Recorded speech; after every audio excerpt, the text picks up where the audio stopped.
public wishing to address the City Council on items appearing on this agenda are advised to indicate their interest in doing so by submitting a speaker card to city staff or proceeding to the podium one by one at the time an item is considered.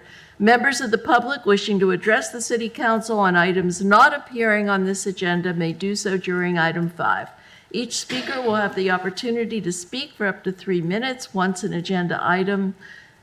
unless otherwise allowed by the City Council. Speakers are requested but not required to identify themselves on applicable speaker cards and in comments testimony.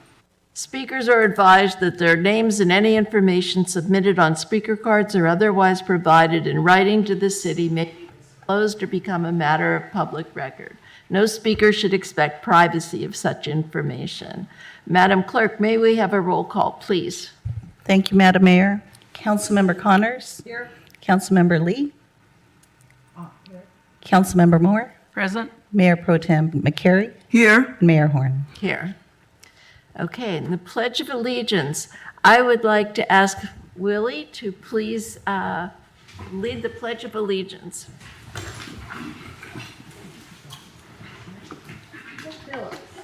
All right, here we go.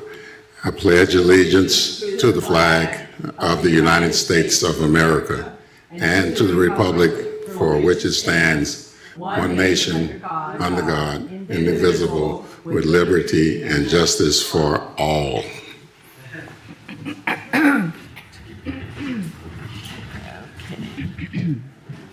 Okay, presentations and ceremonial matters. Okay, for African American History Month is the first thing up on the agenda. And we have a proclamation. If you could read it, please. Thank you, Madam Mayor. Sorry. Proclamation, City of Laguna Woods, African American History Month for February 2025. Whereas African Americans have played a critical role in the social, economic, and political development of the United States. And whereas African Americans have a proud legacy of service and dedication to our community, state, and country. And whereas African American History Month is a time for all Americans to remember the stories and teachings of African Americans who have helped to combat prejudice, further the cause of civil rights, and build, serve, and enrich our nation. And whereas the Laguna Woods African American Heritage Club provides residents with opportunities to celebrate and recognize African American culture through social, educational, and historical events unique to African American life. Whereas the City of Laguna Woods is committed to embracing diversity. Now therefore be it resolved that the Laguna Woods City Council does hereby proclaim February 2025 as African American History Month in the City of Laguna Woods and encourages reflection on the contributions that African Americans have made and continue to make, both locally and throughout our nation. Dated this 19th day of February 2025. Thank you. Would anyone like to speak to this proclamation? I would like to Mayor speak Pro Tem. to the proclamation. I'm honored and proud to serve on this council, council that, and a city that acknowledges Black History Month, African American Heritage Month, as a way of reminding all of us that Black history is American history, and not we remember our history, we are doomed to repeat it again. And so recognizing Black History Month, African American Heritage Month, is an opportunity for all of our community to remember those who have gone before us and made the way, whose names may not have appeared in the history books, whose names may have not appeared on a roadside stand, but whose contributions greatly contributed to this United States of America. So I thank the City of Laguna Woods for providing this proclamation for African American and Black History Month. Councilmember Lee, would you like to say anything? Well, I feel the same way about what Council Member Moore said, McCary. because diversity has become a big issue in our city, and it's going to be more and more we will face with multicultural, the residents with multicultural background, and this is a good, wonderful step going forward. Thank you. Thank you. Okay. Go ahead, I'll go in after. These are tough days for diversity, equity, and inclusion. And I'm just really proud that our city, I'm very glad that our city is comprised of so many disparate groups and elements. Went to a Lunar New Year celebration, I guess 2 of them this spring. And now we have African American Heritage Month, History Month. And I'm hopeful that our council will be able to continue to recognize and celebrate the diversity that we have here in our city. So, and thank you guys for coming. I too am pleased to have this proclamation, as we've had for a number of years and should have. I think it's particularly interesting to learn about contributions you weren't even aware of. So it serves its purpose. You learn about other people who've done things and you never would have known about it.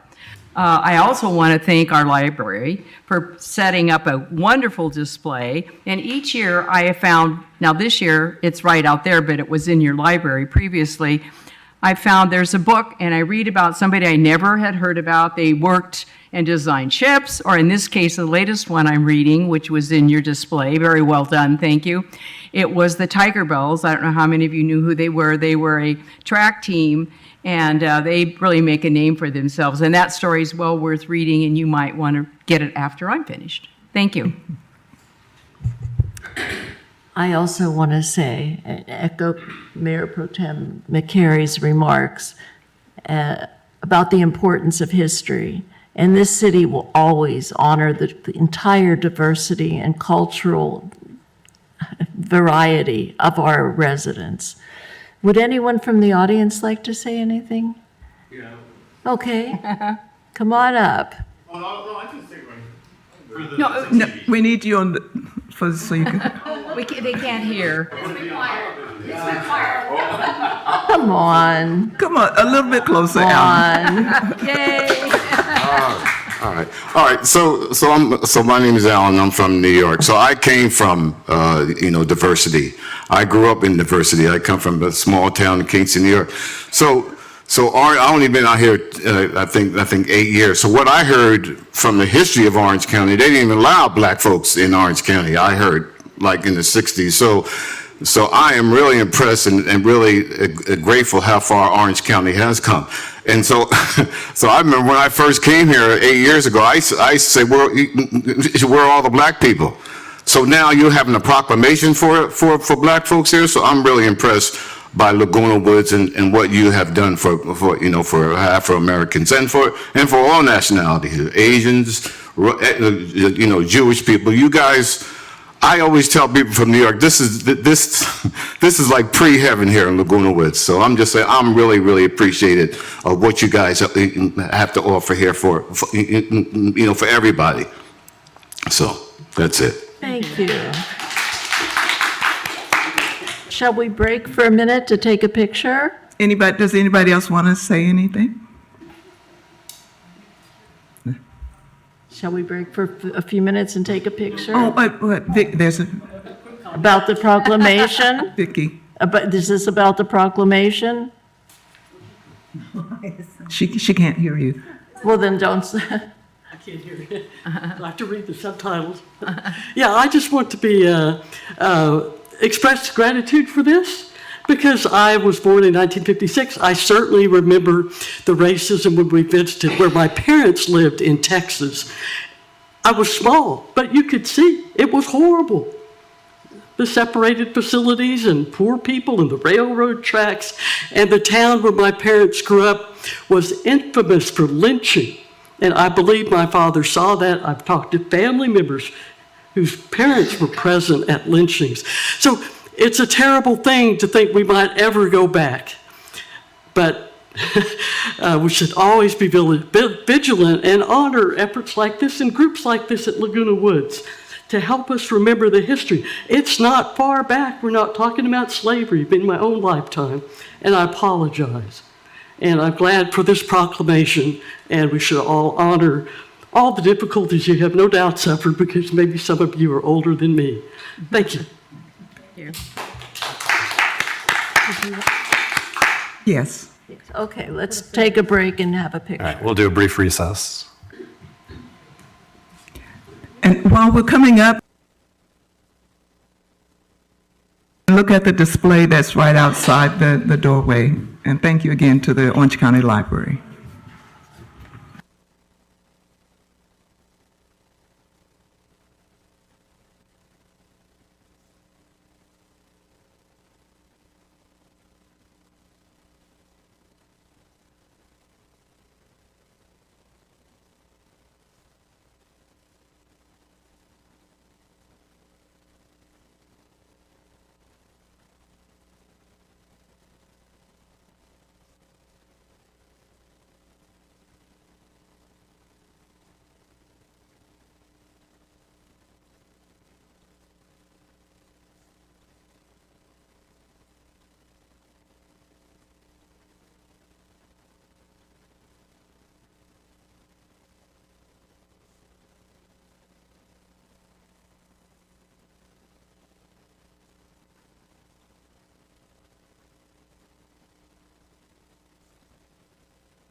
Back in session, please. Okay, our next item is a presentation from the Orange County Public Library. It's our very own branch, Jolene Finn. Oh, thank you.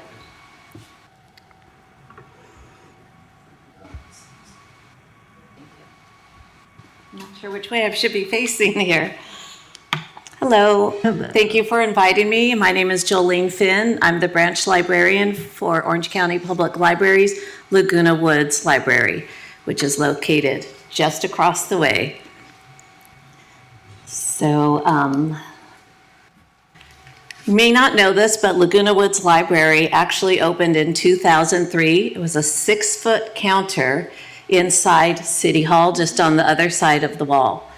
In January 2024, we celebrated the opening of our new location right across the walkway here next door. You can see the founder's wall plaque. This was something that had been wanted by the community of Laguna Woods, and we saw that open just over a year ago. So we're about reborn from 2003 to 2024. Just at a glance, some of the things that we do have is we are a small library. In-house, we have a collection of approximately 5,000 items. But with your Orange County Public Libraries card, it gives you access to over 1.7 million materials in 13 different languages, alongside an extensive collection of digital resources. In our location next door, we do have 5 desktop computers with printing and also free Wi-Fi access. We have increased our staff from 1 when we were next door at the counter to 3 full-time staff. We are open now Monday through Friday, 9 a.m. to 5 p.m., so we have extended hours as well.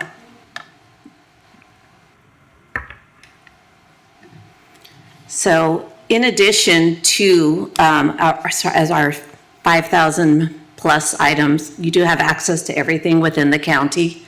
We can get it sent here to you, so you do not need to drive all the way from Los Alamitos to San Clemente looking for that item. It's sent here free of charge.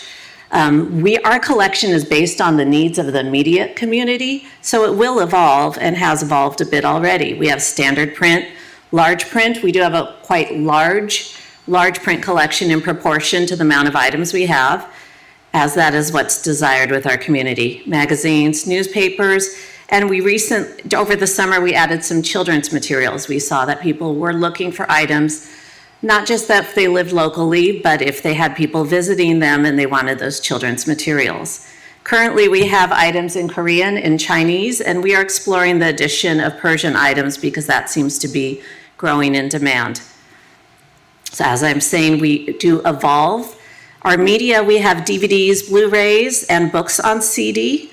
We also have a few other items, including an extremely popular system through Cal State Library, the California State Parks Pass, which you can check out and use for up to 3 weeks and gives you state park access for free.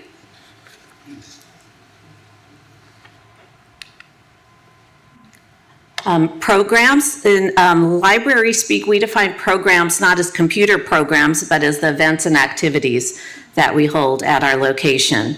We have reading-based, informational, and entertainment types of programs.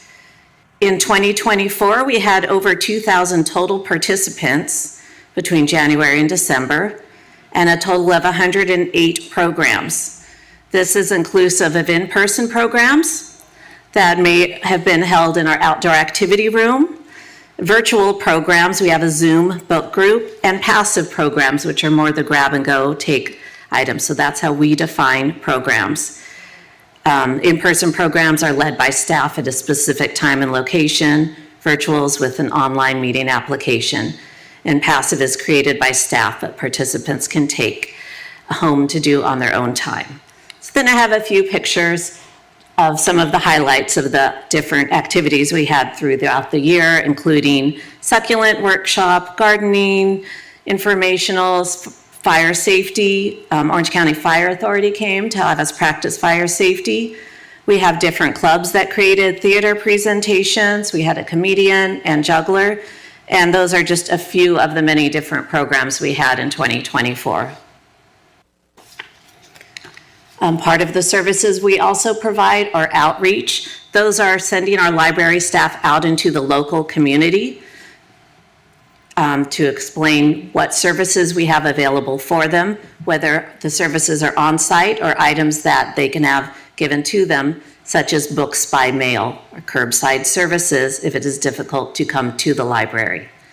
We are collaborating with monthly programs at the Healthy Aging Center. Right next door between where we are right now and Olive Garden is the Healthy Aging Center. Staff goes over at least once a month to lead a program, and we go bi-weekly to refresh their newspaper, magazine, and books that they have in-house. We also work with Laguna Woods clubs. We've had requests to come and tell them about how they can access e-books online, e-audiobooks, and different things that we have available throughout Orange County Public Libraries. Our library staff also participated with City of Laguna Woods disaster preparedness event. You may see a few familiar faces who are in this room right now. So between 2023, when we were at the counter next door, and 2024, we almost doubled, probably more than doubled many of our stats. Our attendance went from about 10,000 to over 27,000. The materials that we checked out went from 21,000 to over 40,000. We issued over 1,000 library cards last year. Our interlibrary loan request, let me explain what that is. If we do not have something within our county system, perhaps because it is an older material, no longer in print, or many of our requests are for specialty items that are held at universities. We have, as you know, a lot of people who are retired professionals that may still be an adjunct professor or want to keep up on a personal area of interest related to their profession. Within the county, we regularly have more interlibrary loan requests, and they do marvel at someone just for kicks wants this latest information on neuroscience that we need to get from UC Davis, because we don't have that in the public libraries, we can get all of those items for you. Wi-Fi, there is free Wi-Fi available during our operating hours. It is turned off when we're closed, but it is open while we're here, so you can bring in your own device and have access to free high-speed Wi-Fi. We also do have 5 desktop computers. Those are very popular if someone does not have access or a device at home, and they can come and shop, do their email, whatever they need to do online. So that's a summation of some of our statistics for 2024. So you may ask, what's next? That's the first year. Some highlights for where we're going in 2024. 2025. With our collection, here's a picture of one of the newest items to our collection. We are participating in what OC Public Libraries calls the Library of Things. We have a ukulele, as you can see here, and several different items. Throughout the system, there's everything from stargazing kits to different kitchen appliances, gardening tools, so we have a few items.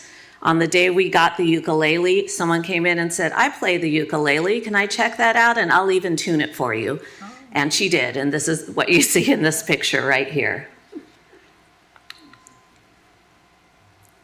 What else is happening in 2025? We are beginning the transition of audiobooks on CD to Playaway's MP3 players, which is an independent device. It's pictured here. Looks a little bit like the old school Walkman or cassette player. To me, it's an MP3 player. We are slowly making the transition away from audiobooks on CD because we are finding that less and less people have a CD player in their vehicle or home. And also no internet or Wi-Fi is needed for that. What are some of the events we have planned this year? We're participating in Music Appreciation Series. In just a few weeks, we have a bagpiper coming to the outdoor activity room, a cellist in April. We have a UC Master Gardener Series that takes place the second Tuesday of each month with different themes related to the seasons of the year. We will also be working together with City Hall and OC Public Libraries as part of Older Adults Month, having some events out here. More information for that will be coming. We are also increasing our outreach to include elementary schools in the area. San Joaquin Elementary, we'll be working with them actually starting next month with kindergarten readiness. And the 2 local private schools, Geneva Presbyterian and Pathway School, which is a special education school. So in addition to our regular services, these are some things that we are adding to look forward to in 2025. And once again, I really want to encourage you to visit our display next door. We had so much fun planning, organizing, and creating this in collaboration with City Hall staff and Laguna Woods African American Heritage Club. So thank you for your time. Thank you for your presentation. Yes. I had a question. Yes. Back with your player that's like an MP3, do you provide that too? Or Yes. your person has, no? We have, it's all in one. Wow, okay, so it's on that specific one, you don't change it to a different one? Correct. Okay, thank you. Sure. Any other questions? Well, I just want to make a comment. I recently joined the book club with the Korean Association. Okay. And sometimes they recommend the books in Korean. Mm-hmm. And my husband would come to the library and request, and they would get it from the Orange County. Fun. And yes, I thought that was just great, you know. And We do have a pretty extensive Korean language collection, and if we don't have something that you want, we can get it from anywhere in the United States that will loan it to us. If it's too rare or expensive, they might not loan it, but otherwise we can go outside our doors to get that. it was great. I never thought about getting it, but it takes a week once you order, and then we meet monthly, so it allow us enough time to read it and have a discussion. Sometimes they would select different books, but I have a full confidence that all I have to do is come to the library and request. Wonderful. That's great. Oh, I have another question. When you have these music appreciations or different programs, do you put it in the Globe so people will know about your schedule? We aren't able to specifically pay for advertising space. So that really How has do to you- come from yeah. someone else. How do you advertise? We, through social media, our website, and in person also, with Okay. flyers. Yeah, I think our city could do it. Yeah. Can put an article in there if there's something like that, like the bagpipe, which I assume goes with St. Patrick's Day. So. Yes, there's definitely A tie-in. an intended tie-in there. I just wanted to say thank you so much for your presentation. I was in my recent trip to Sacramento. There was a presentation from someone from the California Library, and they did a presentation about the value of libraries. And one of the questions was, what would our community look like without libraries? And they highlighted some of the incredible things that libraries do and how they contribute to the quality of life. And so that presentation, along with what you're talking about, is really gives us more insight into what the libraries actually do, in addition to having books. In some communities, they provide food for after-school programs. So libraries are a great, great asset to the community. And so we're just so proud of our Laguna Woods Library and for the services that it's offering to our residents. So thank you. Thank you. And you are correct. There is a free lunch program for children. We're not a site here, but the closest one is at El Toro, just about 2 miles down El Toro. So when schools are closed during summer, children can go and get lunch and breakfast if they need it. And also one other thing, the library is very forgiving. That was the other thing is, you know, if you have a back library book or something that's overdue, you don't get charged for it. You can just bring it back free of charge. Councilmember Connors? I have been a very dedicated user of audiobooks, and I find it amazing that I could just go online with the library or on the Libby app and search for my favorite author or search for a title and download it. And I listen to it while I'm walking, I listen to it while I'm cooking or doing dishes or standing in line at the bank or most any other time when I'm not engaging my brain actively. And it's a great thing, especially because my eyes have gotten worse and it's harder for me to read books. So it's a difference in activity and a difference in visual acuity, and it's free. You don't have to buy them as you do from Amazon or Kindle or Audible. And I also subscribe to the New Yorker through the library, and I read that on my screen. So Wonderful. it saves me money. Yeah. That Libby app is wonderful because you can get the audiobooks or any book that you want, either in reading or audio or whatever. And I get emails from you. Maybe people should subscribe to your email list because I know you're having a music thing coming up besides the bagpipes. So, Right. yeah. Those were some incredible statistics. Really, the increase is just great all around.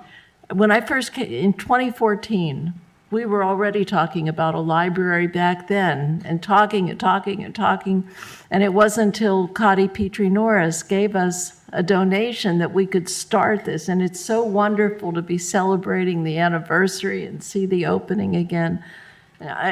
And I love the library of things.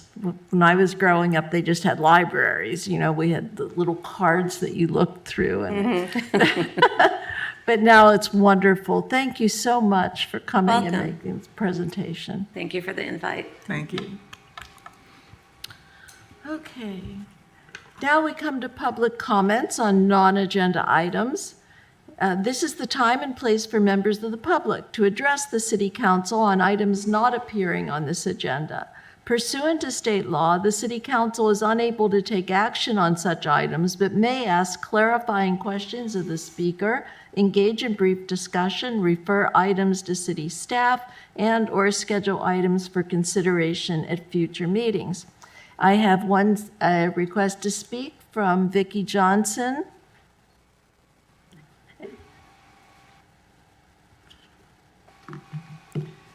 Good afternoon. Lost this here. Good afternoon, City Council and Mayor. I'm Vicki Johnson, Laguna Woods resident. I'd like to ask that you all read the emails that we send to you, and that you at least respond with an acknowledgement. I'd like to ask that you not endorse a product or service with your title as a city council member or mayor. And here's an example from last month or so, where Mayor Sherry Horn was endorsing a service, a discount from the mayor. I promote this product. It's really not appropriate, I don't think, to use your title as mayor, and this service is not even yet fully implemented. I recommend also that all of you on the city council ask the firefighters union not to pay for flyers like this. Endorsements are fine, but not expenditures. The hundreds of thousands that the Orange County Firefighters Union gave to Tammy Kim, very controversial. She lost her race, and then she just withdrew from another race the day before a judge was to decide if she was eligible. So it's okay to be endorsed, but just don't take the money from the Firefighters Union. They need to help their members. Third, I'd like to ask that all of you be available to talk or meet in a timely manner. A topic might be off limits, but you should all be accessible. Now, last year, just outside, I was walking into the city council meeting alongside Sherry Horn, just a coincidence. I asked her, "What college degrees do you have?" And she screamed at me, "Do not talk to me." That is unreasonable conduct. Lastly, I recommend you not use your city council title, but not allow an organization to smear your residents by using your title. So a pro-Orange County Power Authority flyer said, and I believe Sherry Horn probably is aware of this, Vicki Johnson so harassed Councilmember Sherry Horn that she required police protection. That is absolutely false. Absolutely false. So if you know that this is being done, if you're telling people that, I ask you to cease and desist for making false statements. So please, don't misuse your city council titles inappropriately or untruthfully. Thank you.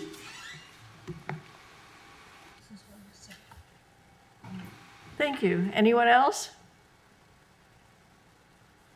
Seeing none.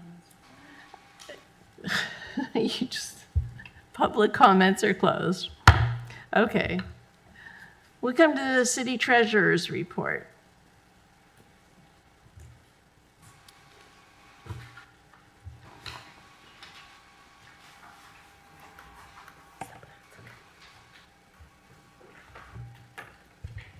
Good afternoon. I'll be presenting the City Treasurer's Report as of January 31st, 2025. Our cash and investments as of January 31st ended with a total of $14,583,402. The general fund cash and investments had an ending balance of $7,630,491, and the general fund reserves at $3.7 million.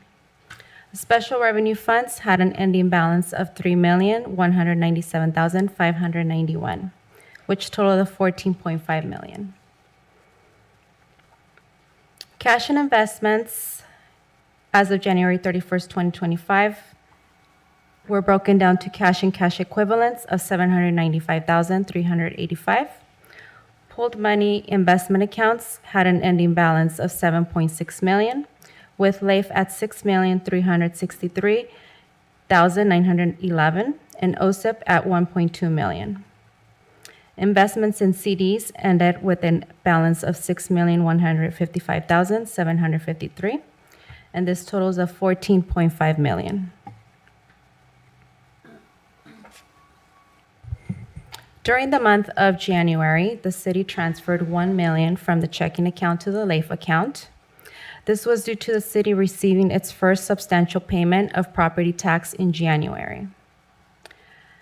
Certificates, there were no maturities of CDs, of certificates of deposits. However, we did have one new purchase for $245,000 with a 60-month term at 4.2% yield rate.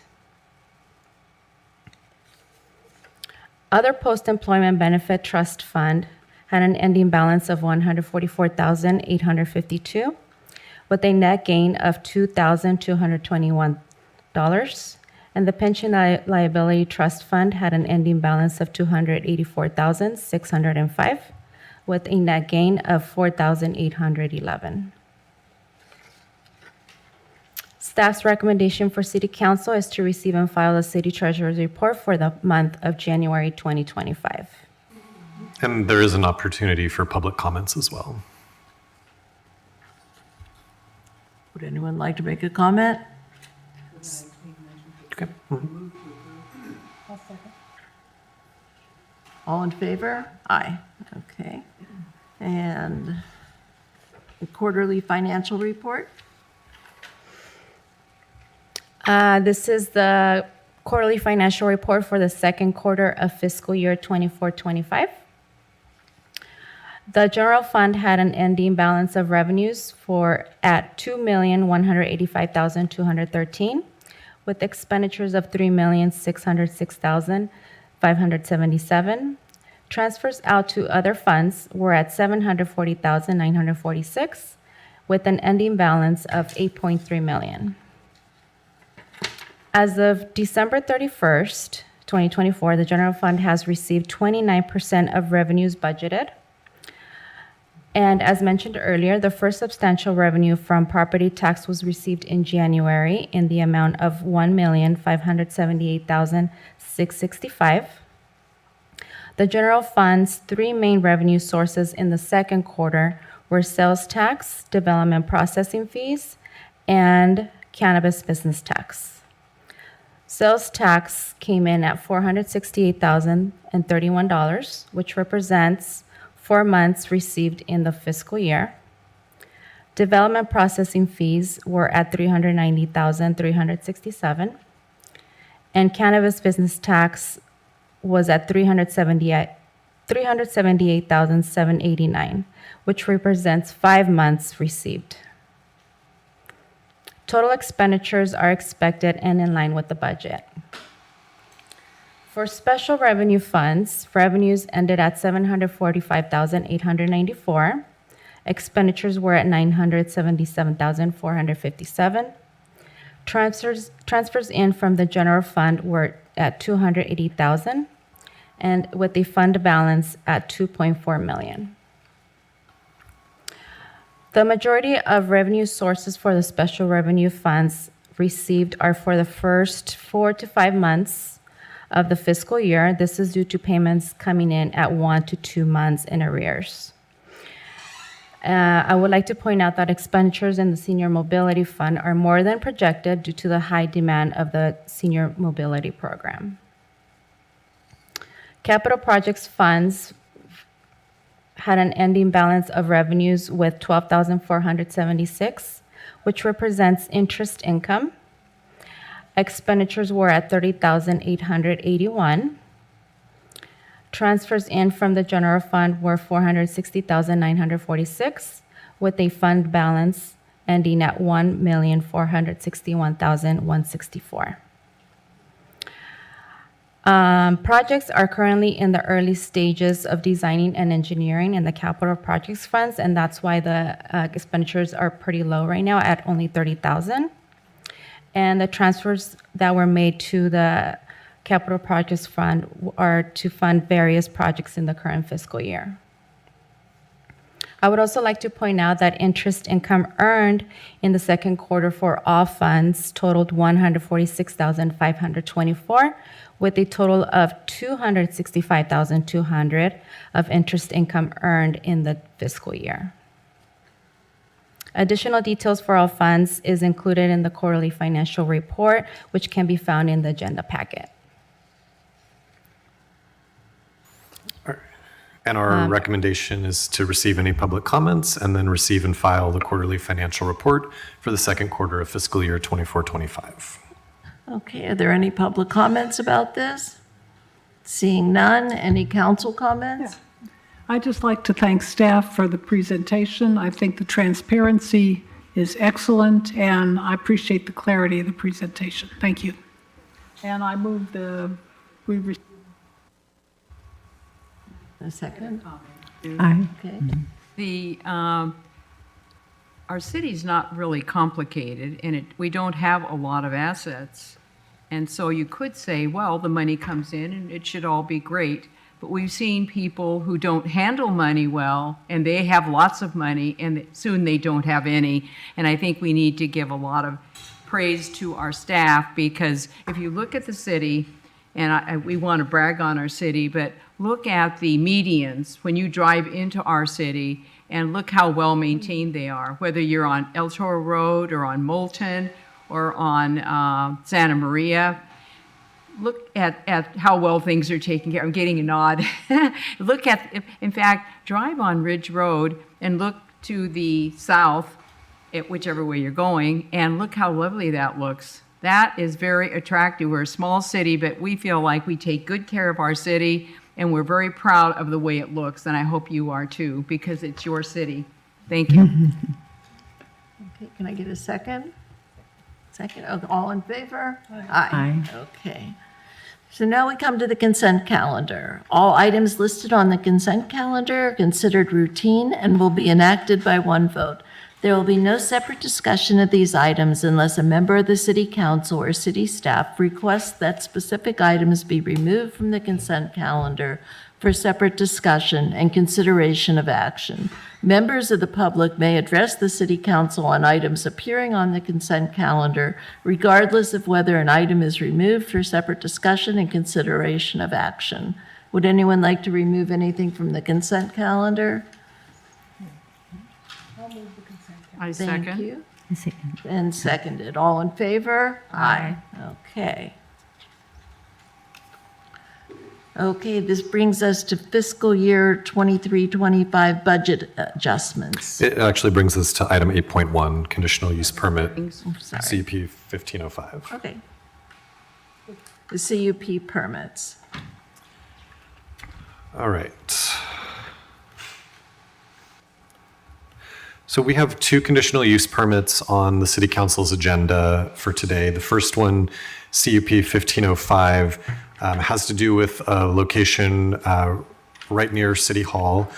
This is 24362 El Toro Road. It's the current mobile gas station.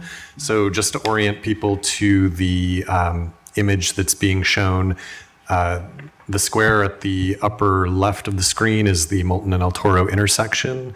The mobile gas station is outlined approximately in a red line. And then where we are at City Hall is just to the right of the image off the screen. So hopefully that makes sense. The conditional use permit that has been applied for and is before you today would allow for the redevelopment of that gas station. It would also allow for alcoholic beverage sales and tobacco and cigarette sales at that location. For clarity, I apologize for the technical issues. I neglected to say excuse our mess today for everybody present. But though the gas station is operating currently, it was originally permitted under the County of Orange's permitting authority prior to the city incorporating. And so just as a formality, this entitlement includes that alcoholic beverage sale and tobacco and cigarette sale component as well, since the city hadn't previously approved that. But it was legally, the gas station was legally providing those sales. As with any other conditional use permit, the conditional use permit before you today would apply to both the applicant's proposed use of the property, which is to continue the automobile service station use, as well as eligible successors at the project location. So in other words, if the conditional use permit hasn't expired, but the property is sold, that subsequent property owner could exercise the rights under this conditional use permit. The next screen shows an aerial of the site plan for the property. I wanted to call out just a couple of things. Again, in this image, you can see the building kind of sitting in the middle, and then the Moulton and El Toro intersection at the upper left of the screen, with El Toro at the top of the screen and Moulton at the left of the screen. From a public perspective, there are a couple of things that if this conditional use permit is approved, people will notice immediately upon the project being completed. One is that within the building, which isn't proposed to increase in size, the allocation of the space would change. So right now there is a convenience store use and then a automobile repair use in the balance of the building. That automobile use, the repair use, would be discontinued and the convenience store would be expanded into the space formerly occupied by that use. That will provide a significantly larger convenience store. I believe it's just over 2,000 square feet in total. But again, the footprint of the building doesn't change. In the exterior of the property, as part of this conditional use permit, the applicant would bring the parking into conformance with the city's off-street parking standards. So you would notice some reconfiguration of parking throughout the site. They are not asking for any alternatives to the city's standard parking requirements. So the requisite number of parking spaces relative to the square footage of the building are proposed to be provided. The fuel islands would stay in the existing positions. The only, what I would consider notable change to the exterior is the configuration of the driveways. So right now, this property has 2 driveways on Moulton Parkway and 2 driveways on El Toro Road. The city's municipal code provides recommendations for the distances from driveways from intersections, just for safety of vehicles coming and going. As part of this project, we worked with the applicant to assess the necessity of all 4 of those driveways, and ultimately came to an agreement that the applicant will remove one of the driveways on the Moulton Parkway side, so the one that is closest to the intersection that fronts that dedicated right turn lane would be closed with landscaping, so the planter areas would be expanded there. That would leave 1 driveway on Moulton Parkway and 2 driveways on El Toro. One of the things that we looked at was the vehicle turning radiuses and tracking required for fuel deliveries to enter and exit the property. Based on that analysis, we agree with the applicant that it makes sense to retain the 2 driveways on El Toro and retain only a single driveway on the Moulton Parkway side. In addition to that, I wanted to trying to highlight things that people will notice about the changes to the property. So right now you're looking at the southeast side of the property.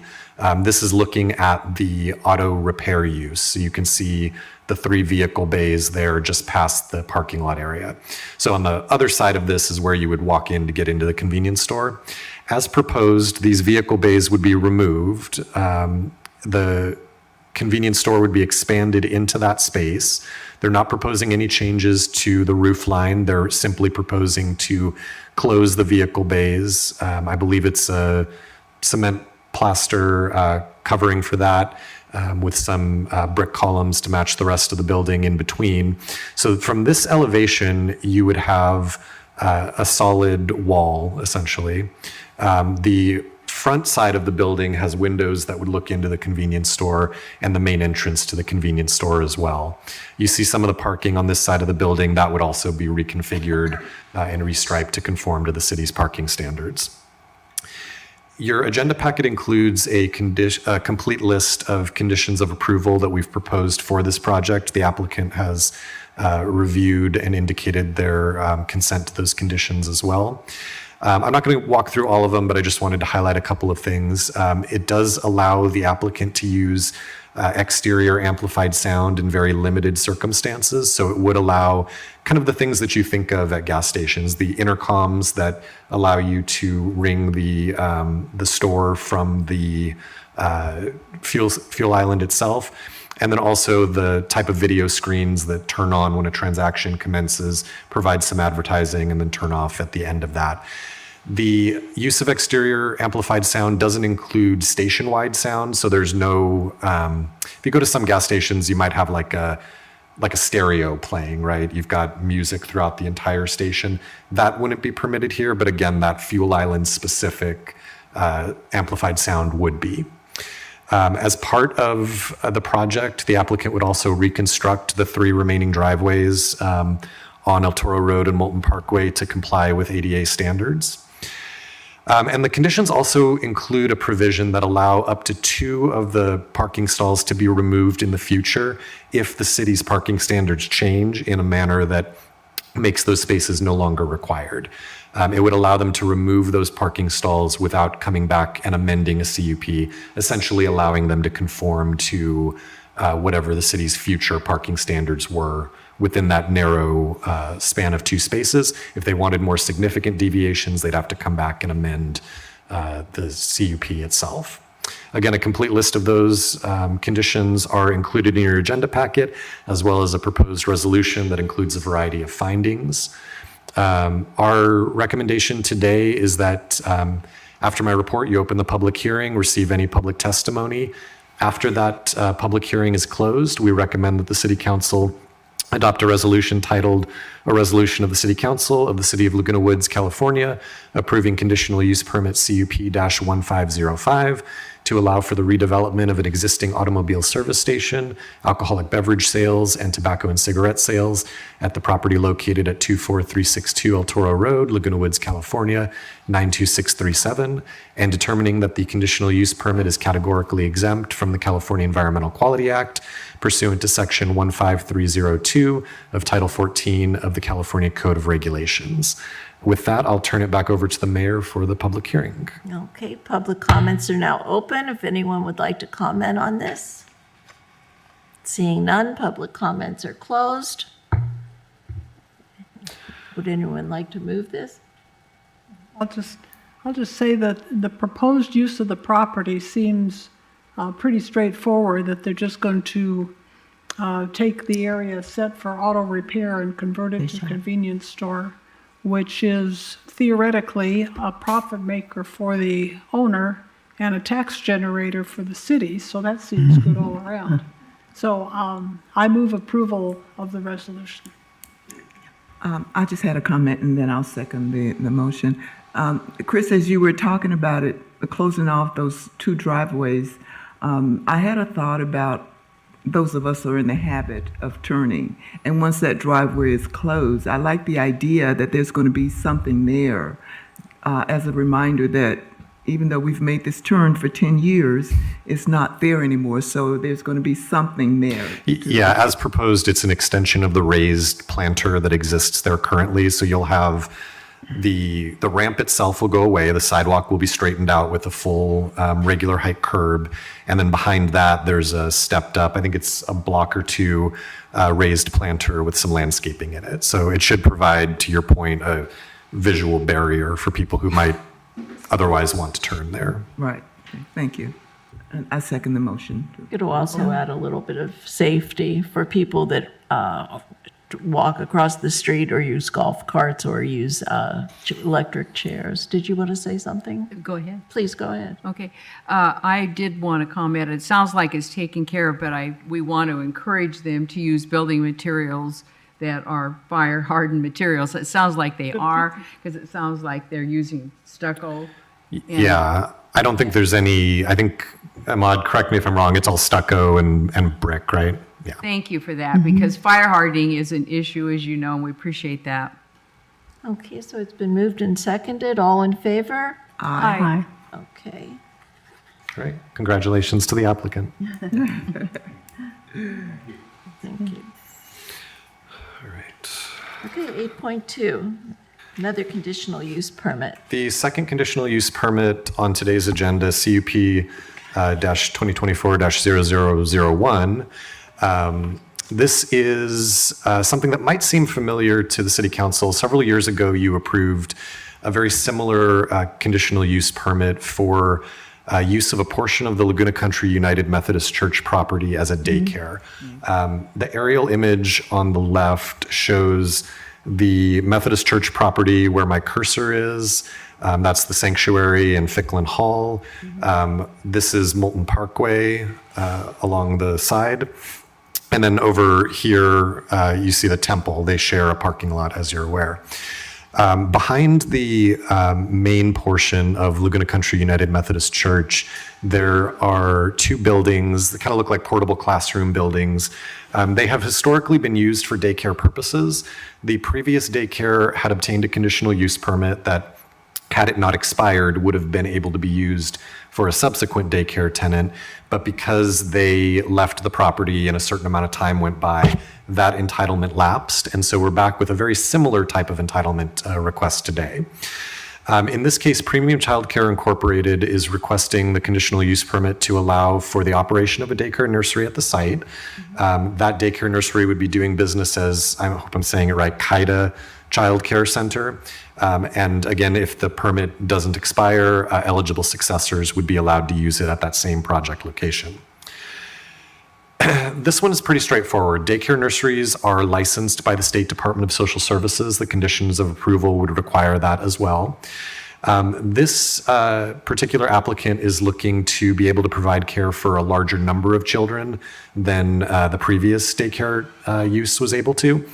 They're looking to provide care for up to 59 ambulatory children under the age of 6. The daycare use, as proposed, would only operate from 7 a.m. to 6 p.m., Monday through Friday. And all activities would take place inside those buildings, with the exception of an hour's worth of outdoor activities that are proposed to generally occur between 10 to 11 a.m., although there is some flexibility in the conditions for staff to administratively consent to slight modifications of that time. But that hour of outdoor activity would also occur, Monday through Friday. It would occur in an area of the property that is between those buildings and the sanctuary hall. So you can see where the smaller square is here. There's an existing grass area between the Methodist Church sanctuary and the parking lot. That's where the daycare use has historically had its outdoor activity, and that's what this applicant is proposing as well. As with the previous conditional use permit, there's a complete list of proposed conditions included in your agenda packet, as well as a resolution with various findings. After today's public hearing is conducted, our recommendation to you is to adopt a resolution titled A Resolution of the City Council of the City of Laguna Woods, California, approving conditional use permit CUP-2024-0001 to allow for the establishment of a daycare nursery use at the property located at 24442 Moulton Parkway, Laguna Woods, California, 92637, and determining that the conditional use permit is categorically exempt from the California Environmental Quality Act pursuant to Section 15301 of Title 14 of the California Code of Regulations. And with that, I will turn it back over to the mayor. Okay, and public comments is open. Seeing none, council comments. I have a question, Chris. Now, you said that this permit requests to have more children. What was the number like It was before? 30 something. I think it was like mid 30s in that ballpark. Okay, so without changing anything, they can take care of 20 extra Yeah, so again, children? the state handles the licensing process for it. So the state won't license more students than the facility is capable of accommodating. But yes, I think the previous applicant just had a different way of doing business. And so they were looking for a smaller So it was group. approved by the state? They're, I believe, still in the licensing process, but they expect approval based on the 59 number. If the state, for some reason, licenses it at, say, 40 students as opposed to 59, that wouldn't, nothing in the CUP would allow them to have 59 students. They have to comply with the licensing from the state first and foremost. So the 59 is the ceiling. If they're not able to obtain that licensing, that number would drop. So that is the issue between the licensing and the owners, right? But in terms, from our point of view as a city, there was nothing changed, wasn't it? Like existing building and also? No, the- so there's no physical modifications Yes, that's what I included mean. in this Okay. at all. So everything will take place inside those Okay. buildings. Thank you. Did you have anything to say? No. No? I think it's entertaining that as a mostly senior city, we have a couple of schools and childcare centers here in our city, so it makes us feel a little bit more multi-generational. And also, I appreciate that our churches, which are suffering from declining attendance as part of a nationwide tendency, are finding other uses for their property, and so I applaud that. So I move approval of this CUP. A second.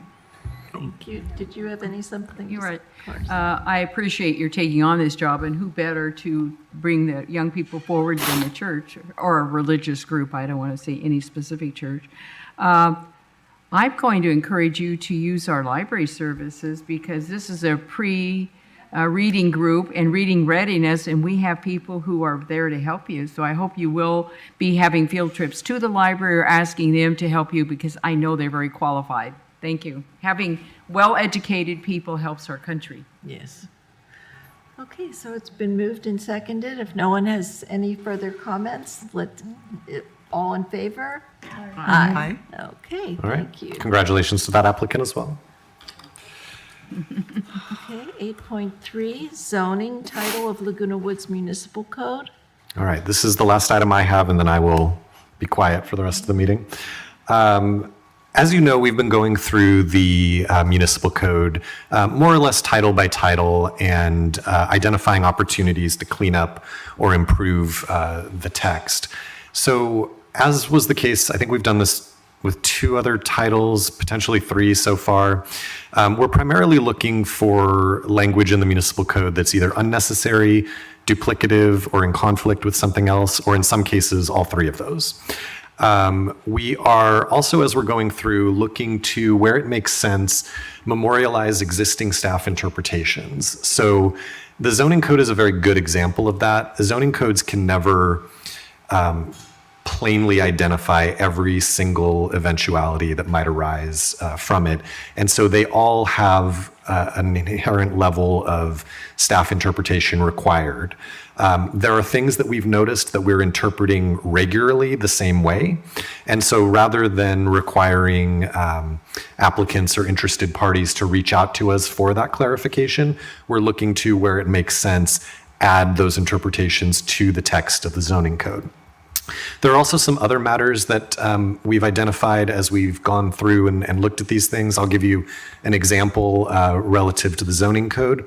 When we took a look at our off-street parking standards, we noticed that though there is a desire, obviously, for the city or other parties in the city to install trees within parking lots, the off-street parking standards as currently written make it extremely difficult to do so. They don't outright prohibit it, but they would essentially require that those parking spaces be supersized in order to allow a tree to be planted in between. So we've looked at modernizing some pieces of the code like that I think are candidly just things that weren't contemplated when the majority of the zoning code was written, which is 25 plus years ago, largely moved over from the county at the time of the city's incorporation. So there are a lot of changes proposed to the zoning code. I didn't want to run through each of them and just run the clock today. We have in your agenda packet a table that identifies the rationale for each of those modifications. And then we have the red line text changes for each of those modifications as well. I am certainly happy to go through and talk about any of those that you may have questions on. But in broad strokes, they really fall into one or more of the 3 goals that I've just reviewed with you. This is not the extent of the cleanup that I think is necessary in the zoning code, but it is a first step towards that. And I do think from both a staff perspective and an applicant or interested party perspective, these changes will help to improve the ease of reference, ease of use of the zoning code, and also the consistency of application of the zoning code. So again, I'll be happy to take any questions you have. There is an opportunity for a public hearing today. I will point out that the resolution has or the ordinance, I'm sorry, has a very lengthy title. So you're going to bear with me for just a moment. The staff recommendation is to approve the introduction and first reading of an ordinance, read by title with further reading waived, titled An Ordinance of the City Council of the City of Laguna Woods, California, amending sections 13.06.010, 13.10.020, 13.10.030, 13.12.020, 13.12.030, 13.13.020, 13.18.050, 13.18.070, 13.25.040, 13.26.025, 13.26.150, and 13.26.160, and repealing section 13.26.050 of Title 13 Zoning of the Laguna Woods Municipal Code pertaining to definitions, permitted and prohibited uses, development standards, off-street parking regulations, inclusionary housing, cannabis storefront retailers, animal hospitals and clinics, pets and animals, residential multiple family standards and requirements, and other zoning-related matters, and determining and certifying that the ordinance is exempt from the California Environmental Quality Act. And with that, I will turn it back over to the mayor for the public hearing. Okay, would anyone like to comment on any of that? Catherine?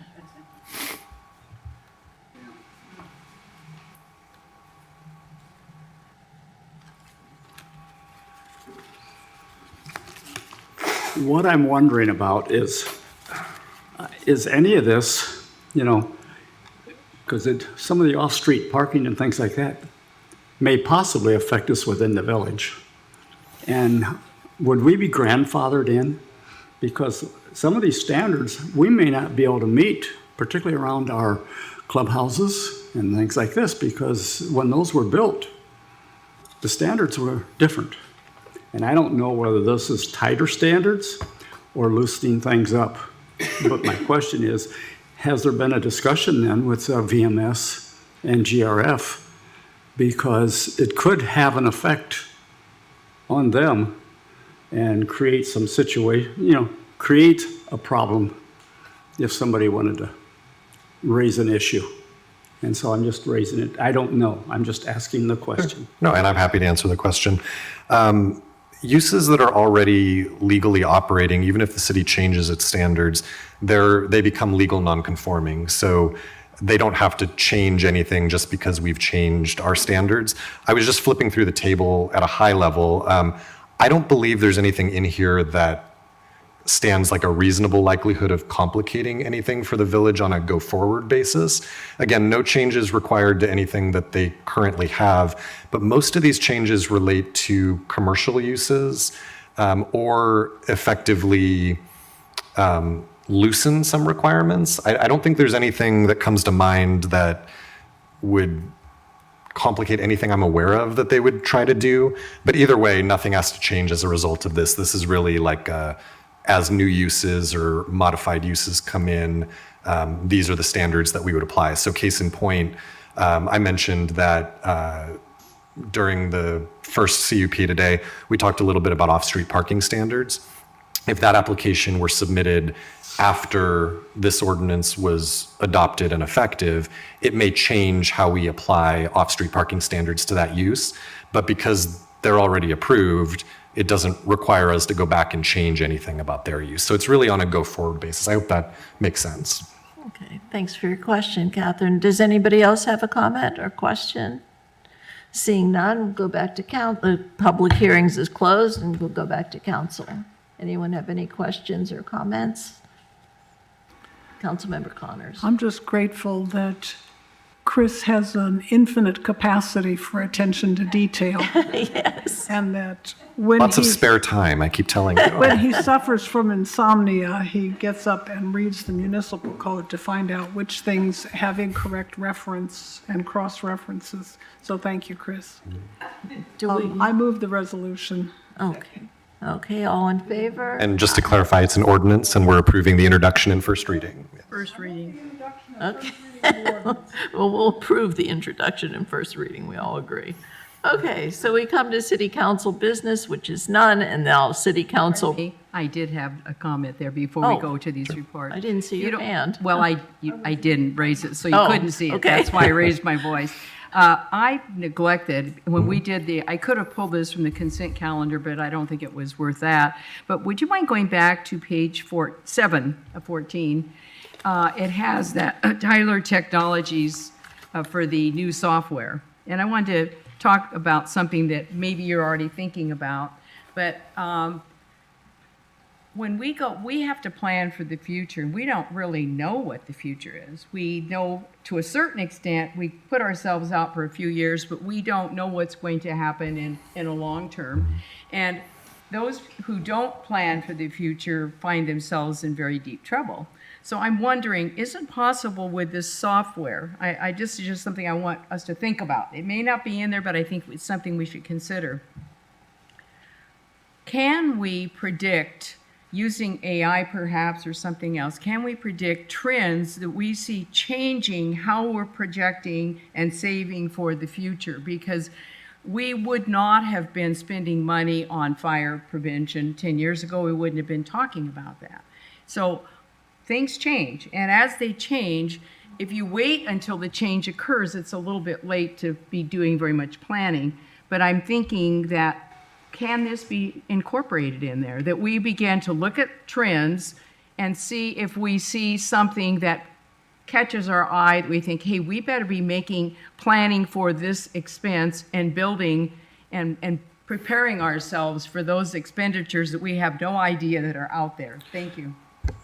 My very brief response is that I know this software does have budget forecasting type tools to it. Not intimately familiar with what they are, but I suspect that if the root of the question is, can we use the software to identify trends, the answer is probably yes. Good, because I think that if we start planning, particularly when we don't know what categories that those changes are going to be in. They could be in capital improvements, they could be in safety. We don't have any clue. So just understanding, I was at a meeting previously and I was sitting there thinking about it, and thank you so much. That's it. Okay, council reports and comments. Coastal Greenbelt Authority, Mayor Pro Tem McCary. Thank you, Madam Mayor. I have a presentation that I wanted to present. For those of you who are not familiar with the Coastal Greenbelt Authority, usually I go to the meetings and I report on anything that may be of interest, but I realize that some of you may not know about the Coastal Greenbelt Authority. So I'll just read you. The Coastal Greenbelt Authority is a cooperative management authority for Laguna Coast Wilderness Park and Aliso and Woods Canyon Wilderness Park. The members represent parks landowners, local environmental organizations, Laguna Canyon homeowners, and cities adjacent to the parkland. So all of these people get together every other month, and normally our meetings are right here in the council chamber. And so I wanted to give you that bit of information about the authority. One of the members of the authority is the National Community Coalition, and they are an Irvine-based nonprofit organization, and their purpose basically is to coordinate land use and science, and that's just putting it shortly. What they have done was they put together a presentation to the Coastal Greenbelt Authority highlighting the impact of open space. And so I wanted to show a couple of those slides. If you could go to the next one. So a little bit of background, and this is where they really want to highlight. Too many community leaders feel that they must choose between economic growth and open space protection, but no such choice is necessary, which is what they're telling us. Open space protection is good for the community's health, stability, beauty, and quality of life. It is also good for the bottom line. And if you look around at some of the parks and stuff, you see the beauty of the parks and how they're maintained in this open space. So next slide, please. So what they did was they embarked on a study about the economic impact of open space. Economic development is a critical issue for the cities, counties, state governments because it directly impacts quality of life, fiscal stability, and long-term sustainability for all of the communities. Next slide. So part of the task was to identify how parks deliver economic outcome. City, county, and state parks, protected open spaces, ecological reserve, conservation easement, and active recreational areas offer numerous economical benefits to surrounding communities. And they do stuff like the wildlife preserve, open space where you can go hiking, and so forth and so on.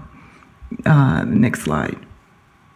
So what this process did was in 2022, the National Communities Coalition contracted with economic planning systems and land economic consulting firms experienced in the full spectrum of services related to real estate development, the financing of public infrastructure and government services, land use and conservation planning, and government organizations. So they had a big task ahead of them, and they brought in a lot of stakeholders. And what they determined, what they found out in terms of property values, any owner-occupied within 500 feet of open space, there was a total value. They looked at the value of homes within 500 feet and 500 to 1,000 feet and the overall total financial value. So what they found was that owner-occupied properties, the values were increased. Rental-occupied buildings within the open space was increased, and there was a combined total of financial value to property owners. What they also realized was that if you were not a homeowner and you were a renter, people were willing to pay more in rental areas if it was close to an open space area, if it was closer to a place where you could go hiking, a place where you could enjoy the parks and recreation. So they undertook this to show that there is an economic impact to open space, and that includes the parks and recreation areas, hiking areas. All of it is considered open space, and they wanted to show the impact financially so that open space is not looked at as a drain on the economy. So we thought it was a great presentation. Is there another slide? Is that the last one? So there was a lot with the recreational value, and this print is way too small for me to try to read. So if you want a copy of this presentation, I'd be happy to give it to you. But the overall gist of it is there is an economic value to property owners, for renters, and for cities and government agencies that are located near open space. So I guess that's it then. Okay, so basically that's the gist of the program, the value of open space in our community. So any questions on that? I have a comment. Yeah. I think it's undervalued. I think the value I see up there is lower than it actually is. I think it's even higher than that, but I don't know when that was done. It may be higher because this was started in 2020, so. Yeah, well, look. Yeah. And so.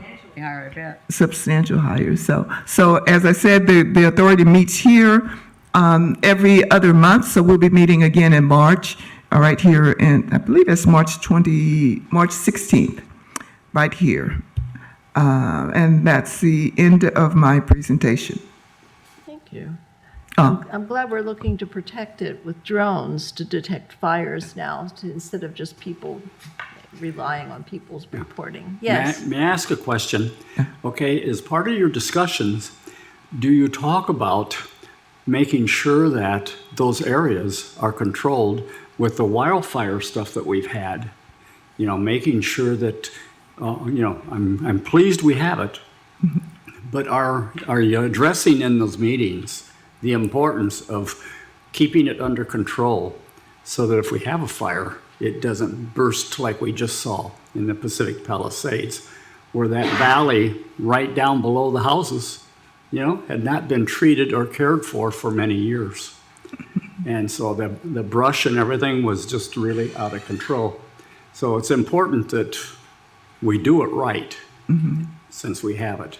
Absolutely, and that's a good point. Part of the authority, we have representation from the Orange County Parks, and so they talk about parks and wildlife, and they talk about things that they do to minimize fire risk, and also what they're doing to minimize it, and any other stuff that might be of interest. But we do have representation from the Orange County Parks and Recreation and the Fire Authority.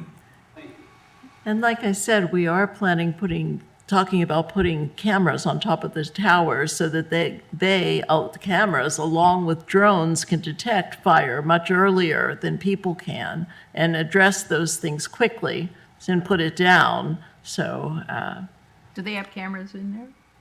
I said yes. In the works. Are they? Good. Okay, Orange County Oh, no, Fire. Yeah, we have one other another comment. Oh, Sorry, thank you. Thank you, Catherine, for bringing that up. I live right along the corridor of the wilderness area, and my home is a second home in, and we have those big transmitters. Am I saying, is that what they are? High voltage Chris? transmission High lines, voltage. yeah. And I know during the fires, my next door neighbor is 87, and she was so scared.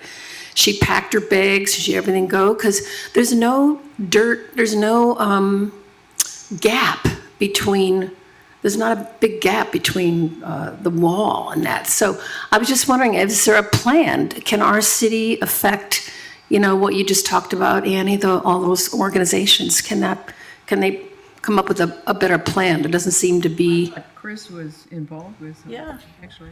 absolutely. Yeah, I don't know if this is the appropriate place on the agenda to get into a full discussion about it, but in response to your question, if what you're thinking is like undergrounding those lines, those are too high voltage to be undergrounded, so that's not actually possible out there. But there are a variety of other efforts addressing wildfire hazards and early detection that I'd be happy to share some information with you on. And I apologize, I wasn't meant to ask you to. No, a detailed plan, but I noticed the brush comes right down to the wall. And when that brush gets dry, if there was some sparks or something, it would jump the wall. And that's what our neighbors, and the lady next door to me is 98, and the man across the street is 92. So we have a lot of elderly people. So thank you. Well, you can tell them then there is a plan and it's being worked. Thank you. And I will also relay your concerns as well to them. So if there's any additional feedback, I'll let you know. Anyone else? Okay, the Orange County Fire Authority. Last time was my very first meeting, so there was only welcoming of new board trustees and saying goodbye to the past board trustees. Noel was there, and the other leaving people like Tammy Kim and Ross Chun and some of the other ones that were no longer going to be on the board. And they got nice little plaques and pictures with Chief Fennessy. And then we had mostly closed session. There's an open house on One Fire Authority Road, and it should be wonderful out there. You could take the kids, you'll see the dogs and the fire hoses and demonstrations of everything, and I hear it's really a lot of fun. And we hope everybody comes out March 15th from 10 to 3. And so that's really the only thing I have to report up right now on the Fire Authority. Okay, the Orange County Library Advisory I Board. think we heard a good report already. That suffices. Okay, you have nothing else from the board. Orange County Mosquito and Vector Control, Councilmember Lee. Committee was held on January 16th in Garden Grove. Out of 35 trustees, 26 attended. We had an election of officers of the 2025 Executive Board. Committee reports were given, and each trustees are to sign up for the committees in the area of interest for 2025. One thing that I noticed during the report was that between 2015 to 2023, 1,250 human flea-borne cases were reported in LA County versus 185 cases reported in Orange County. They also talked about the strategy for flea-borne disease response. Some of them is to perform ecological investigation at the exposed site, or conduct inspections and surveillance for the infectious agents, along with a few other methods, such as providing education and notification to residents and the communities of target area. In February meeting, there will be a special open house where they will display drone operation. And we also get to go inside the building and visit the laboratory and meet the field representative of our area. The next meeting will be held tomorrow, 20th of February, in Garden Grove. And it was a lot of fun. I'm looking forward to next meeting. Thank you. Okay, San Joaquin Hills Transportation Corridor Authority, Councilmember Connors. Thank you. Speaking of future foretelling and trying to plan for the future, future casting, the building that the toll roads occupies was acquired when it was more than 30 years old, and it's about 50,000 square feet, and they're trying to figure out whether it's going to be good for another 30 years and whether they're going to need more space or whether they're going to need more technological space or whatever. And it's complicated to try to figure out because there is such a potential for remote working and Zoom meetings and things like that for the work staff. And there is such a potential for different kinds of uses on the roads with cars that are electronically linked and moving in sequence, or with the work that the toll roads does, which now includes managing all of the back office computer work for toll collection on the San Bernardino Freeway, and may include some work up in Sacramento County on the YOLO section of Interstate 80.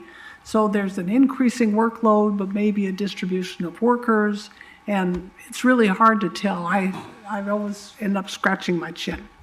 So that was one thing. Another thing is that we had another early pay down of bonds, paid down $20 million when the bonds became callable that had been issued in 2014.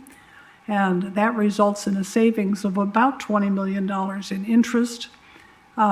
And it reduces the amount of reserves that we are required to carry because we have less bonds outstanding.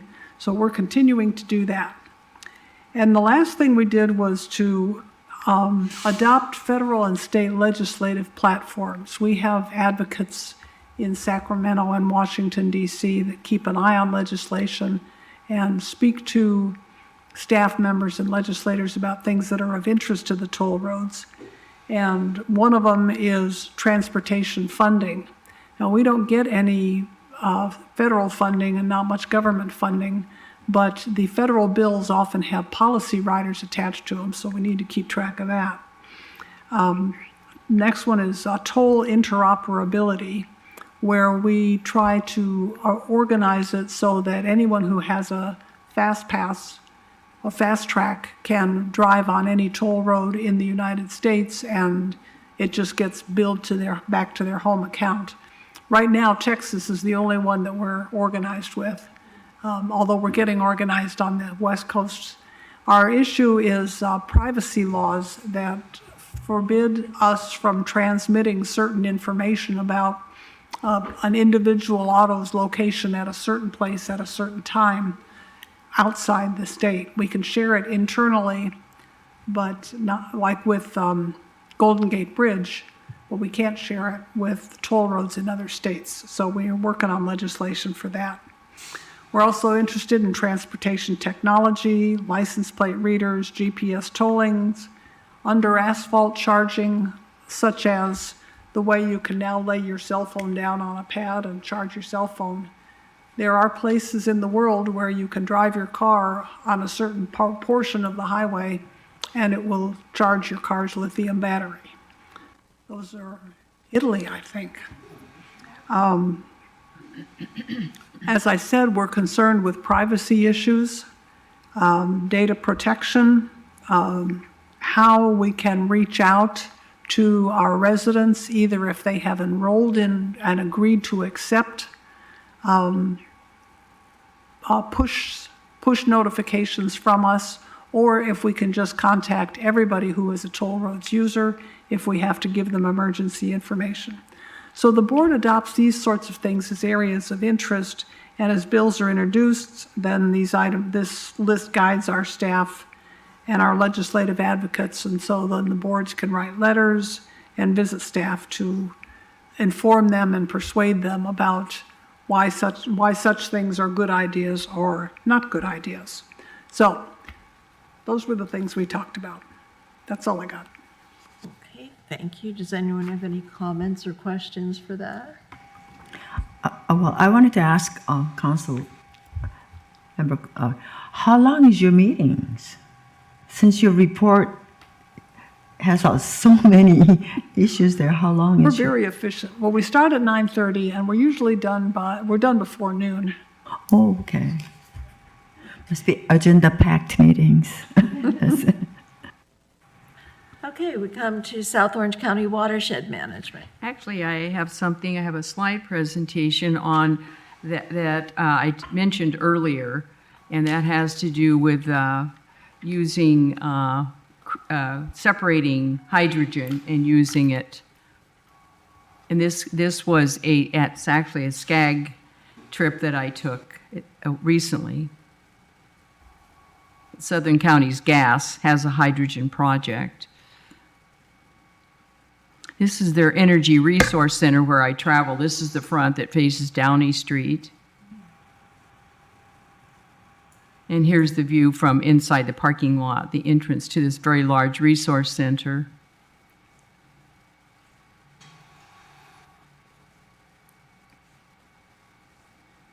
You can see the classrooms and the televisions that were available. It's a very large room, doesn't show it well. And this is the area outside where the hydrogen was separated.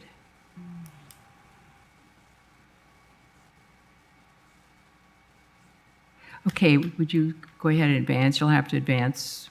There are 3 of them. That's a solar panel that is used to for the electricity to separate the hydrogen. Go ahead. Okay, this is the building off that gray building is a model home where they're using natural gas with up to 20% hydrogen to reduce the methane.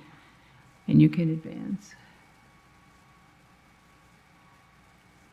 This is the lower level of the home. You can see that's kind of like a, well, actually, this is just the interior. That is the lower level. Go ahead and advance. There's upstairs, there was more living area. You can see how high the stairs were. This is a prefab unit, by the way. You can advance.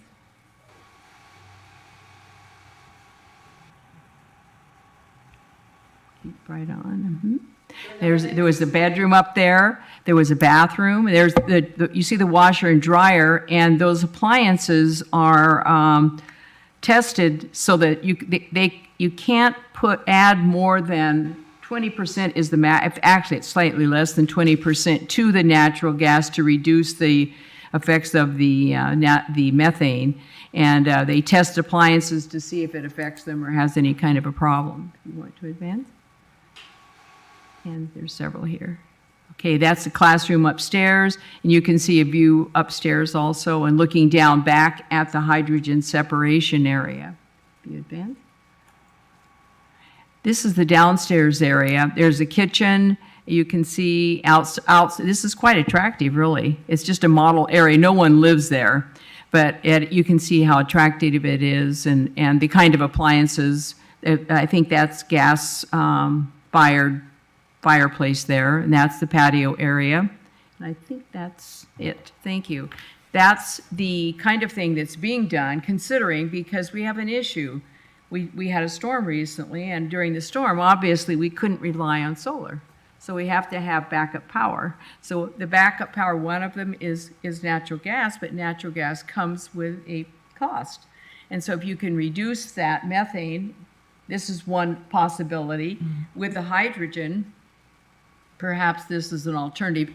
Does this make sense? I'm not supporting nor trying to push this, but I'm just telling you the kinds of things that are going on so that we understand we're constantly looking at how we can make certain that we have enough energy, because we don't want to have rolling blackouts. So there you go. There's a possibility. Whether it's going to be the way of the future, I am not concerned that it is, but it could be. Perhaps we'll find out. Thank you. Okay, the next one is liaisons to Laguna Woods Community Bridge Builders. Oh, you can. Yeah, we have our grand premiere opening on February 24th. This is a film, a 1-hour film that's going to be free at Clubhouse 3 to raise awareness on ageism, on all different kinds of ageism, whether it's elder abuse or cosmetic companies making us conscious from the time that we're young of any kind of wrinkle that comes in people having surgeries and procedures that may not be healthy, and just all different kinds of issues that face seniors, like you're not getting a job, or you might lose a job if you're a senior, and so the desire to stay younger and younger. And so anyway, this is going to be a film with 4 vignettes to raise awareness. None of them have, just happy endings. They are all meant to raise questions, because this is going to be a training course, a training manual for people that is going to be available all over the place. And resources will be scrolling so people will know about Adult Protective Services or the Councils on Aging or any other kind of resource where people could go to find out what to do if they or a friend or someone that they know is experiencing this. And we're very excited. It's taken 87 people a year to create the stories, write the stories and scripts, do the casting, the directing, everything that has to do with a film. And it's TV6 did all the video and the green screens and the editing, and it should be really, really great. And we have a lot of people that are concerned with aging. We have the Department of Aging, the Council on Aging, the California Senior Legislature, the Orange County Strategic Plan on Aging, the Senior Citizen Advisory Committee, and just anyone that has anything to do with aging adults has been invited to come, because when Community Bridge Builders originally did anti-bias training, this was the only bias that there wasn't any training material for, was on aging. And with so much of our demographics, so much of our residents in California aging, this is going to become more and more of an issue. So these will be places that you can go, resources that you can access, and it should be really great. We're very excited. It'll be 4 o'clock at Clubhouse 3, the Performing Arts Center, and we hope you all come. Thank you. That's all I have on that. So let's see, the League of Cities, Mayor Pro Tem McCary. Thank you, Madam Mayor. I did attend a meeting, League of Cities meeting, policy committee meeting in last month, January. It was in Sacramento, and it was a jam-packed couple of hours.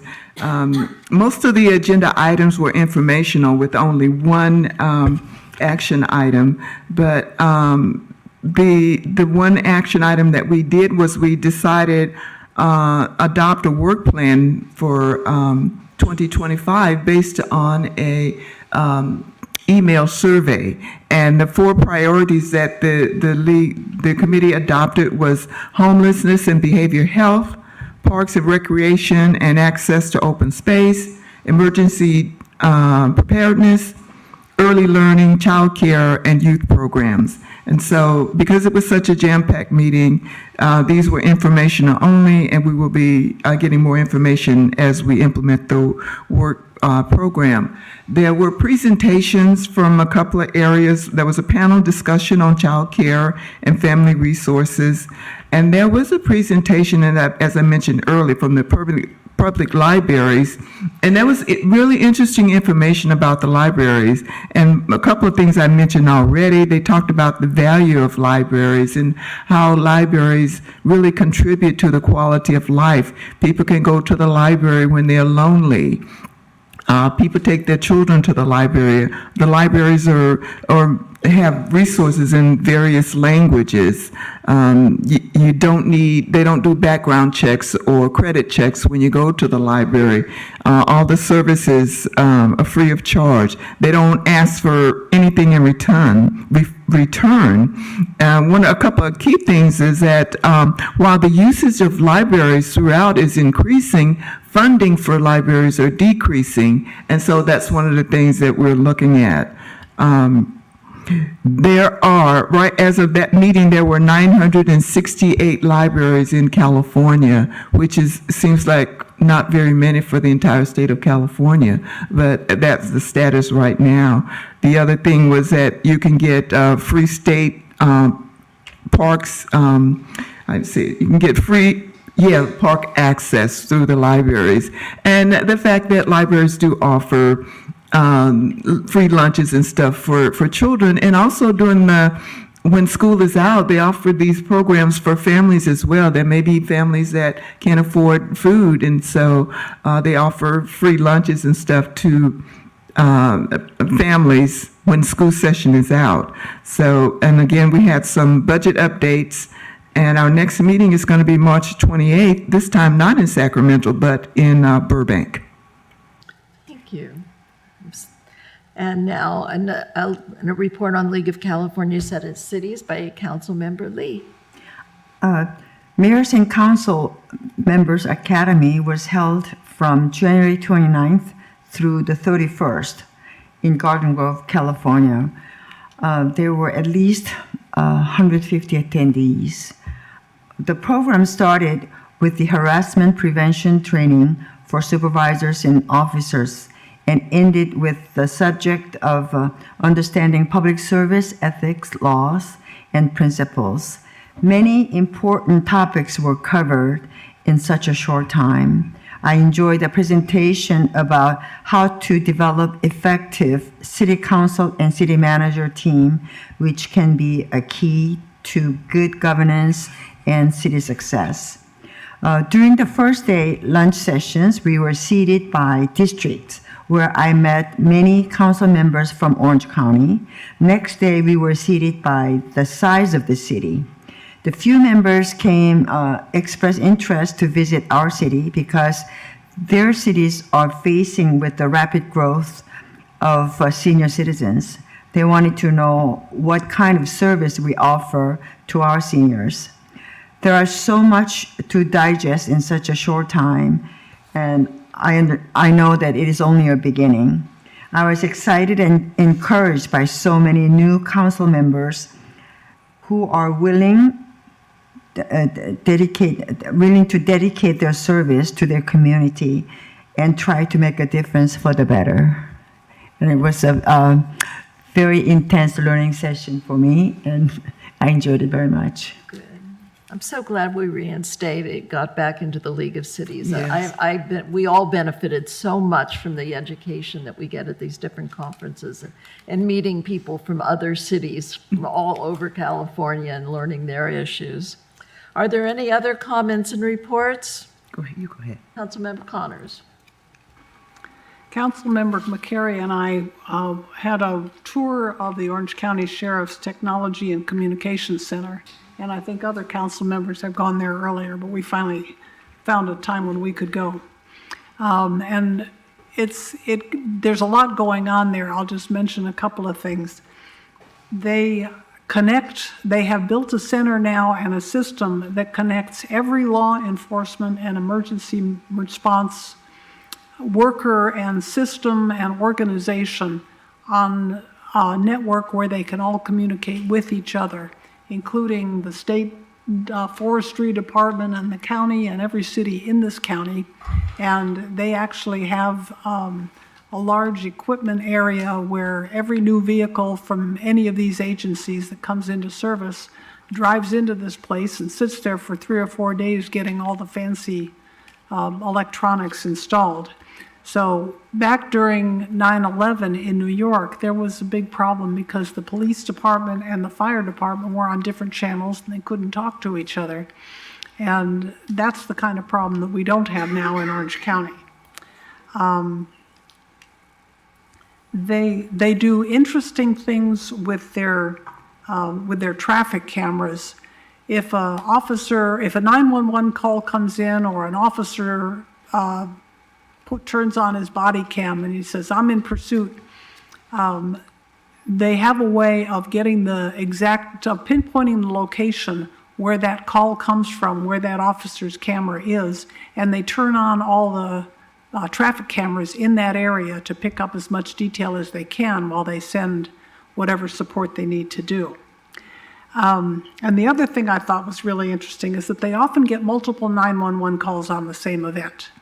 You know, and if it's a freeway accident or a fire, they might get 100 calls.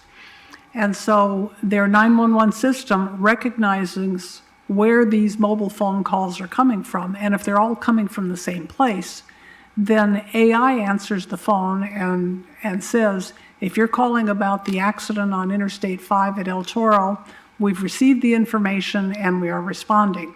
Do you have anything else? And if somebody says, yes, there's a person trapped in the car or something, then they transfer them over to a live agent. But meanwhile, all the dispatchers are not spending their time answering the same call multiple times. So I thought that was a good use of AI and it was very efficient. So it's a very impressive location. It is.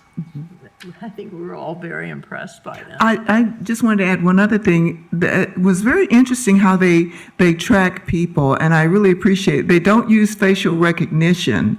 And so if you called and say, my aunt or someone just robbed my house and they're wearing a brown jacket and they're running toward North Street. So AI can track and they will communicate where the perpetrator is wearing a black jacket, they're running down North Street. And so they don't necessarily utilize facial recognition to locate the perpetrator or anything, but they use other additional information and then they can transmit that information throughout different areas, like from Laguna Woods to Laguna Hills to Aliso VA. So they have that capability, and they can do it without using facial recognition.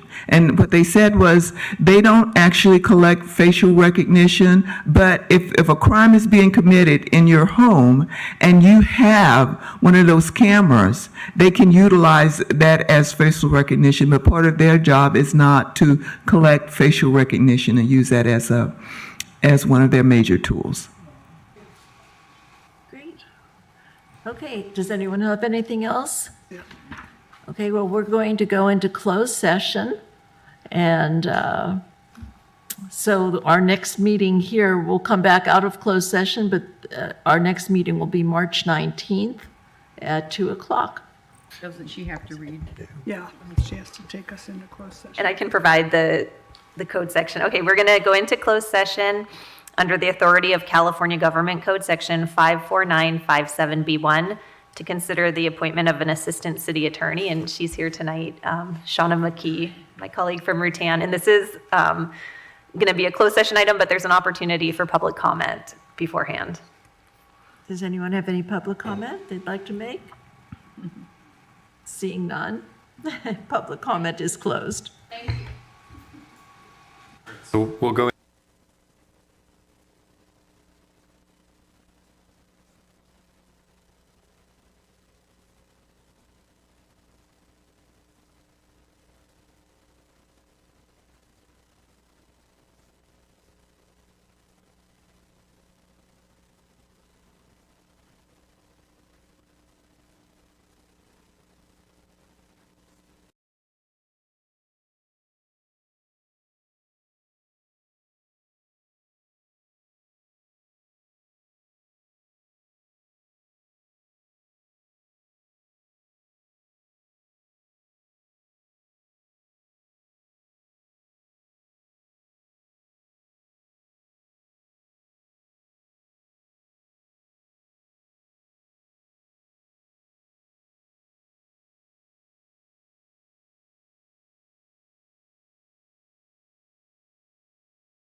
We're back in open session, and our city attorney will give the report. Yes, the council met in closed session pursuant to California Government Code Section 54957B1 to consider appointment of an assistant city attorney, and there was no reportable action for that closed session. Great. Thank you. But we will get to introduce her, right? So, Shauna? Do you want to introduce her under the next item, which is assistant city attorney appointment? Oh, yes, the assistant city attorney appointment, definitely. Well, to open up the discussion, I'd like to make a motion that we appoint Shauna McKee as our new assistant city attorney. All in favor? Aye. Great. It's really nice to get to meet you. And so we will adjourn. I want to adjourn in the name of Kevin Skinner, who passed away, a firefighter who passed away in Laguna, Niguel, fighting a fire. He had a heart attack and died. And you might have seen the long procession of cars and helicopters. That he was well loved. He was a mentor to many people, and we were all sorry to see him go. So our next meeting is Wednesday, March 19th, 2025 at 2 p.m. This meeting's adjourned.